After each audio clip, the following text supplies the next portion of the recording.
नमस्कार, मैं हूं आपके साथ मयंक मिश्रा। आज 17 तारीख है और देखिए मैं सीधा बड़ी खबर पे आना चाहता हूं, जो इस वक्त की सबसे बड़ी खबर।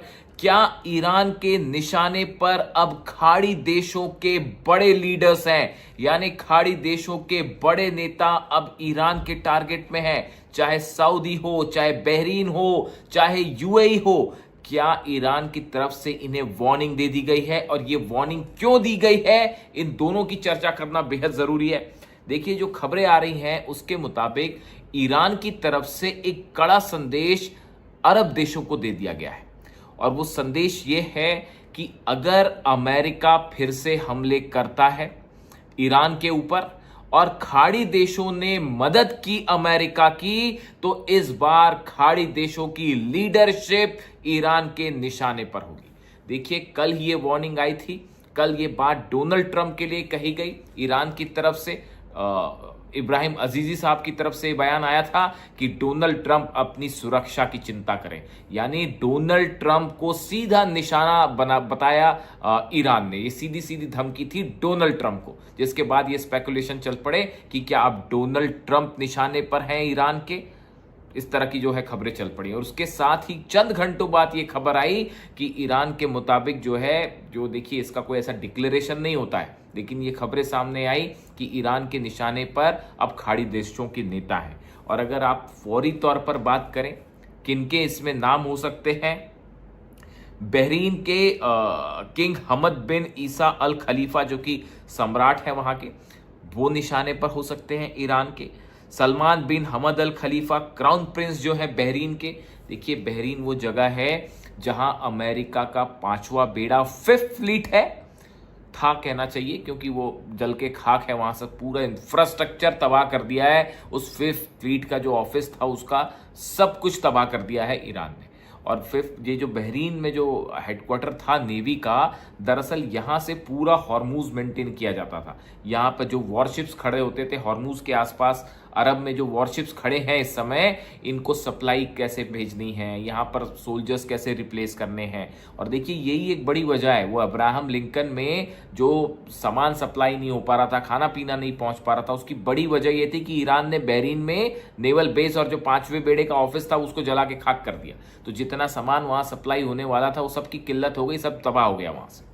तो ये भी एक बड़ी वजह थी। तो बहरीन की लीडरशिप निशाने पर है। अगर आप बात करें सऊदी की, तो क्राउन प्रिंस मोहम्मद बिन सलमान को लेकर भी इस तरह की खबरें हैं कि अब ईरान के निशाने पर क्राउन प्रिंस मोहम्मद बिन सलमान भी हो सकते हैं। देखिए, ये बहुत बड़ा डेवलपमेंट है। वहां पे किंग जो है अब्दुल अजीज अल सऊद, ये भी, इनका नाम भी टारगेट लिस्ट में आ रहा है। अब देखिए, सऊदी के क्राउन प्रिंस को निशाने पर लेने का क्या मतलब है, और ये संदेश क्यों दिया गया। ये संदेश इसलिए दिया गया, पिछले चंद दिनों के अंदर सेंटकॉम के चीफ, सेंटकॉम मतलब वो सेंट्रल कमांड जो कि ईरान पर हमलों को अंजाम देती है अमेरिका की तरफ से, उनके जो चीफ हैं ब्रैड कूपर, इन्होंने 6 अरब देशों की यात्रा की है और 6 अरब देशों के सेना प्रमुखों से मुलाकात की है, जिसमें बहरीन शामिल है, जिसमें यूएई शामिल है, जिसमें सऊदी शामिल है, जिसमें कतर शामिल है, जिसमें जॉर्डन शामिल है। ऐसे 6 देशों की यात्रा, कुवैत भी गए थे, 6 देशों की यात्रा पे गए, और वहां पर जो आर्मी चीफ है, मिलिट्री चीफ है अरब देशों के, उनसे उन्होंने मुलाकात की। अब ब्रैड कूपर, सेंटकॉम चीफ, ये अरब देशों की यात्रा पर क्यों गए और इनकी क्या चर्चा हुई होगी वहां सेना प्रमुखों से। अब जरा कॉमन सेंस लगाइए आप। देखिए, ये चैनल का मकसद ही यही है, मैं आपको बार बार रिपीट कर रहा हूं कि इस चैनल को खोलने का मकसद है कि जो खबरें हैं, खबरें आपको 10 जगह मिल जाएंगी, लेकिन उसके पीछे की हकीकत क्या है ये पहुंचाना, मैं अपना विजन आपके सामने रखना चाहता हूं। देखिए, ये पूरा जो वॉर इंडस्ट्री है और ये वॉर से संबंधित जितनी खबरें हैं, चाहे हमले हों चाहे वॉर हो, ये सब कुछ विजन पर आधारित होता है। अली खामने साहब का विजन था, वो देख पा रहे थे कि ईरान के खिलाफ क्या होने वाला है, इसीलिए उन्होंने अपनी सेना को ऐसे तैयार किया कि आज बड़े बड़े देश और अरब सब मिलकर जो है वो ईरान का कुछ नहीं बिगाड़ पाए, और ईरान ने लीड बना लिए सब पे। ये अली खामने साहब का विजन था।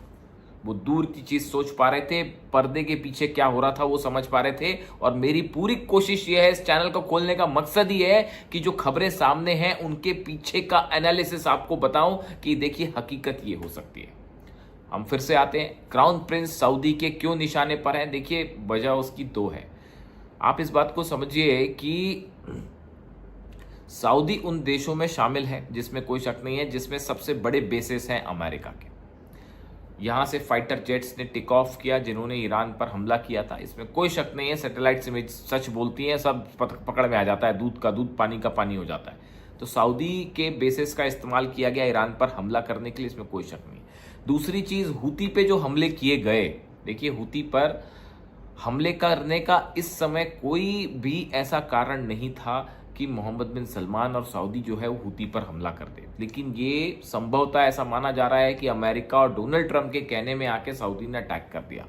और बाबल मंदेब बंद है, लाल सागर बंद है, यमन जल रहा है, जबरदस्त हमले हो रहे हैं। यानी ये एक नया फ्रंट खुल गया डोनाल्ड ट्रंप की सलाह पर, जो नहीं होना चाहिए था, ऐसा तमाम एक्सपर्ट्स कह रहे हैं।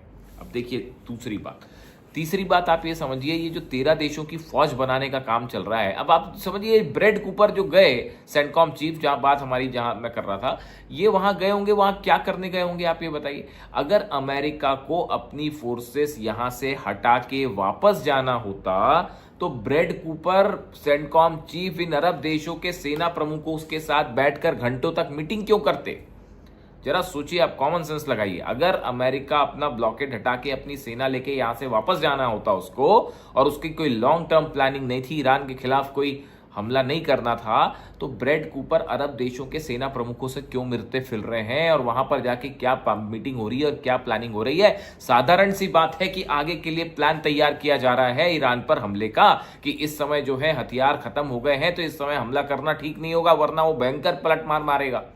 तो अब आप फिर से हथियारों को भरें, इंतजाम करें, नई स्ट्रैटेजी बनाइए, वो कवायद चल रही है। ये जो 13 देशों की सेना की बात आ रही है सामने, कि 13 देशों की सेना मिलकर जो है वो मुकाबला करेगी, हूती का नाम दिया जा रहा है कि हूती से मुकाबला करेगी, लाल सागर और बाब अल मंदेब को खोलेगी, यहां से जहाज निकलेंगे। लेकिन हकीकत यह है कि ये जो सेना बनाई जा रही है, हॉर्मूज के लिए बनाई जा रही है। इसकी कहानी शुरुआत लाल सागर से होगी, बाब अल मंदेब से, उसके बाद कहा जाएगा कि अब ये सेना जो है हॉर्मूज में भी मुकाबला करे। इसी की रणनीति बना रहे हैं सेंटकॉम। भाई सऊदी के कहने से तो 13 देशों लामबंद नहीं हो जाएंगे। ये सिर्फ सऊदी चाहेगा कि 13 देश जो है मिलकर सेना बना ले अपनी और ईरान से को काउंटर करें, तो ये सऊदी के कहने पे तो होने से रहा। तो ये ऑफ कोर्स डोनाल्ड ट्रंप और अमेरिका के कहने से जो है उनकी प्लानिंग के साथ ये सेना बनाने की कोशिश है, और इसीलिए सेंटकॉम चीफ ब्रेड कूपर जो है वो इस कोशिश में लगे हुए हैं।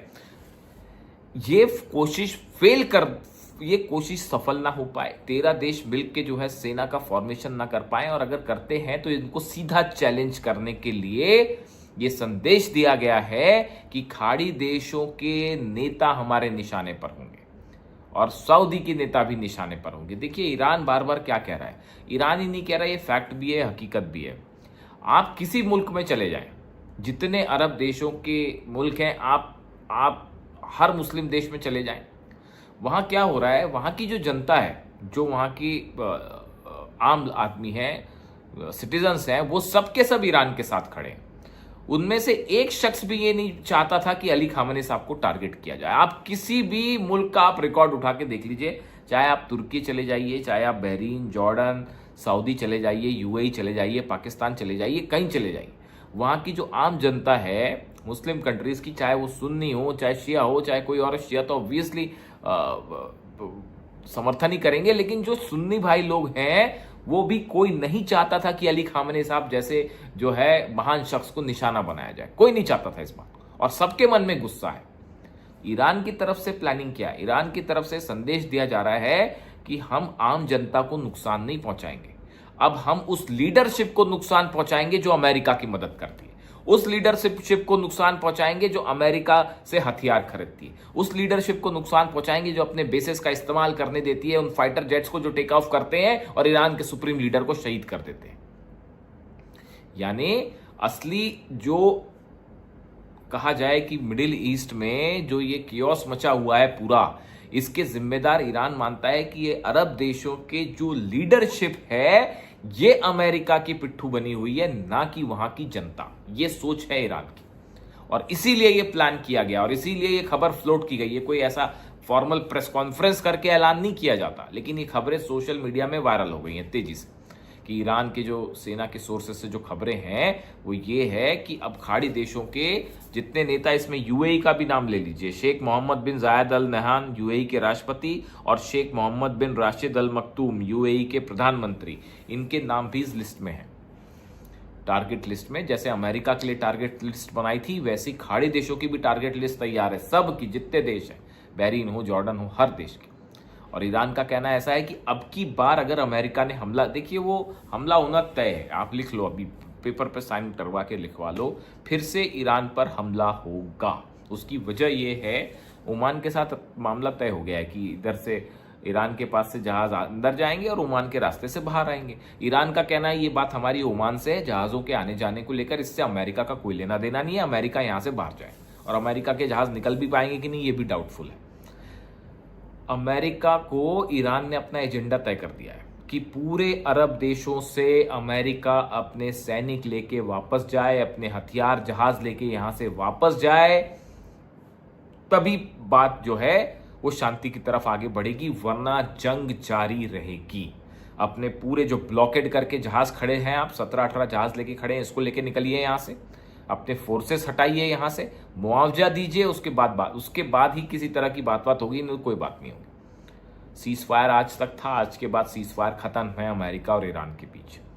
ऐसे हालात में आगे क्या होता है, वो सीज फायर को लेकर भी चिंता पैदा हो गई कि अगर सीज फायर आगे नहीं बढ़ा, अमेरिका पूरी कोशिश कर रहा है किसी तरह से ईरान को राजी कर लिया जाए सीज फायर बढ़ाने के लिए। ईरान ने बात ही करने से मना कर दिया कि हम आपसे कोई बात ही नहीं कर रहे, निकलिए यहाँ से। तो अब मामला ये है कि ये जो नई नीति बनाई गई है, ये जो मैं आपको पहले से ही कह रहा था, इब्राहिम जिस तरह से ईरान के सुप्रीम लीडर ने मोहसिन रजाई साहब को नेशनल सुप्रीम सिक्योरिटी काउंसिल का सचिव नियुक्त किया, अली लारिजानी साहब की जगह उन्होंने ली है। और मोहसिन रजाई साहब वो शख्स हैं जो कि खामेनी साहब के साथ सालों से उनके साथ थे, वो एक एक चीज समझते हैं और उनकी रणनीति को अच्छी तरह से समझ रहे थे। ईरान में देखिए लीडरशिप पे हमले हुए, कई सारे आर्मी, मिलिट्री और एयरफोर्स के सदस्य मारे गए, नेवी के जो बड़े कमांडर्स हैं, चीफ जो हैं वो शहीद हो गए। ऐसे में एक पॉलिसी को लेकर एक थोड़ा सा आप ये कह लीजिए कि एक वैक्यूम जैसी स्थिति लीडरशिप को लेकर थी। इसीलिए ये तमाम चीजें थी कि अमेरिका के साथ बात करेंगे या अमेरिका के साथ, अब वो कोर लीडरशिप फिर से मैदान में है जो खामेनी साहब की पॉलिसी पर आगे बढ़ रही है। और वो पॉलिसी बस ये है कि दुश्मन जो भाषा समझे उसी में जवाब दीजिए, जो जंग करना चाहता है वो जंग से समझे, और दबाव में आने का कोई सवाल ही नहीं है, कोई बातचीत। तो ईरान ने वो एकदम जो है एग्रेसिव स्टैंड ले लिया और उसका एक लाइन में मामला क्लियर है कि अमेरिका को अरब से बाहर करना है, और पीछे खड़े हैं रूस और चीन। उस पर अलग से बात करेंगे एक दिन, ये क्या प्लानिंग है पता चल जाता है। वो जो मोड्स आपके क्या बयान आ रहे हैं, देखिए जो वीडियोस जब मैं बनाता हूं तो बड़ी उसमें एनालिसिस के साथ होते हैं मामला कि आपने कोई खबर उठाई, उस खबर के पीछे की इनसाइड स्टोरी क्या है, उसको लेकर अलग अलग नेताओं के बयान क्या आ रहे हैं, वो किस नेचर के बयान हैं, हथियार कौन से इस्तेमाल हो रहे हैं, किस तरह से हमले हो रहे हैं, किस टाइम पर हमले हो रहे हैं, लोकेशंस क्या हैं। अब वो कतर वाला जो मामला चल रहा है, पायलट वाला, आप कल मैंने वीडियो बनाया था, आप खुद ही सोचिए 3 पायलट अगर कतर के पास होते तो वो क्या खुद रखे रहता, वो अब तक अमेरिका पहुंच गए होंगे, उनको अमेरिका पहुंचा दिया होगा। अगर वो है जिंदा है तो अमेरिका के कब्जे में होंगे, कोई शक ही नहीं है इसमें, कोई शक नहीं है इसमें। अभी देखते हैं उसमें क्या निकल के आता है। लेकिन फिलहाल ईरान की तरफ से जबरदस्त वार्निंग है ये, और ये बड़ी स्ट्रैटेजी चेंज है कि देखिए अगर अमेरिका का मदद जो देश करेगा उसकी लीडरशिप को इस बार निशाना बनाया जाएगा। मतलब ऐसा नहीं सिर्फ कि ऑयल रिफाइनरी जला दी और रडार सिस्टम जला दिया, अमेरिका का बेस जला दिया, मामला यहां तक सीमित नहीं है। आपकी लीडरशिप ये फैसला कर रही है ना कि अमेरिका का जहाज सऊदी, बहरीन, कुवैत, कतर में उतरेगा कि नहीं उतरेगा, आपकी लीडरशिप ने फैसला किया ना। आपकी लीडरशिप ने यह अनुमति दी कि फाइटर जेट टेक ऑफ करें और सुप्रीम लीडर पर हमला करें ईरान के। तो उसका नतीजा जो अब ये है कि ईरान ने तय कर दिया कि अगर आपकी लीडरशिप ऐसे फैसले लेती है तो पूरे खाड़ी देशों की लीडरशिप भी निशाने पर है, और मिसाइल साहब ईरान की रोक नहीं पाएंगे। तो ये एक बड़ा, ये पहला मौका है बड़े समय बाद, और बड़ा ही एग्रेसिव स्टैंड है ये ईरान का। पहली बार ये सुनने में आ रहा है इस तरह से कि आप देखिए कि लीडरशिप जो है वो निशाने पर है ईरान की।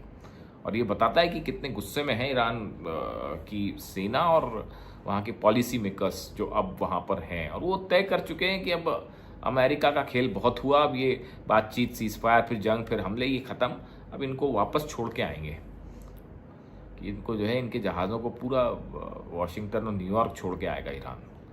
तो हालात अब ये हैं, हथियार ख़त्म हैं अमेरिका के पास, इस हालत में नहीं है अमेरिका हमला कर सके, तो रीग्रुपिंग हो रही है, फिर से अरेंजमेंट हो रहा है कि कैसे जो है वो पहले से रीग्रुप किया जाए, नई रणनीति के साथ हमला किया जाए, कई देश मिलकर हमला करें।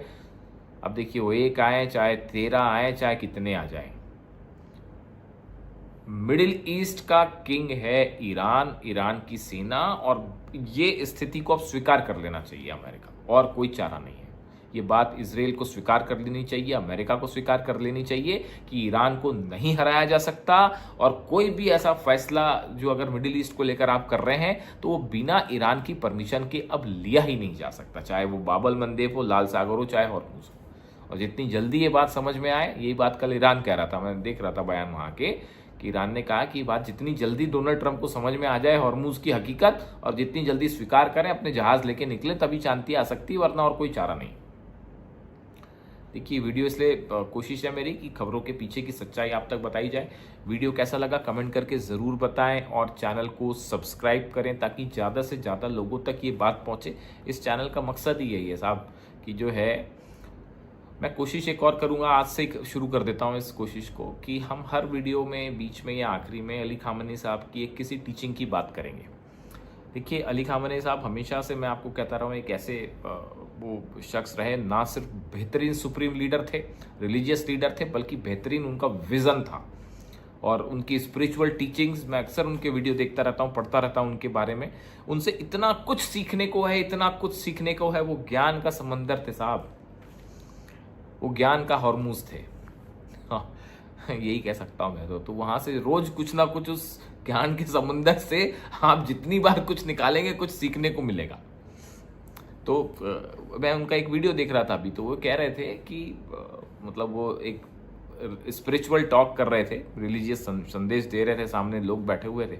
उस दौरान उन्होंने इसका जिक्र किया, सच बोलने की बात का जिक्र किया, चूंकि हम अभी उसी मुद्दे पर हैं। उन्होंने कहा कि खुदा जो है, अल्लाह मुझे इतनी शक्ति दे कि मैं इस जुबान से जब तक बोलूं हमेशा सच बोलूं। कितनी खूबसूरत बात सुप्रीम लीडर ने कही थी। तो इस YouTube चैनल का भी मकसद यही है कि इस पर जब तक बात की जाएगी तो सच ही बोला जाएगा, और मैं चाहता हूं कि ये संदेश आप लोगों तक पहुंचाएं ज़्यादा से ज़्यादा। प्लीज़ सब्सक्राइब करें, अपने रिश्तेदारों से, अपने फ्रेंड से ज़्यादा लोगों में इसको शेयर करें। Thank you so much.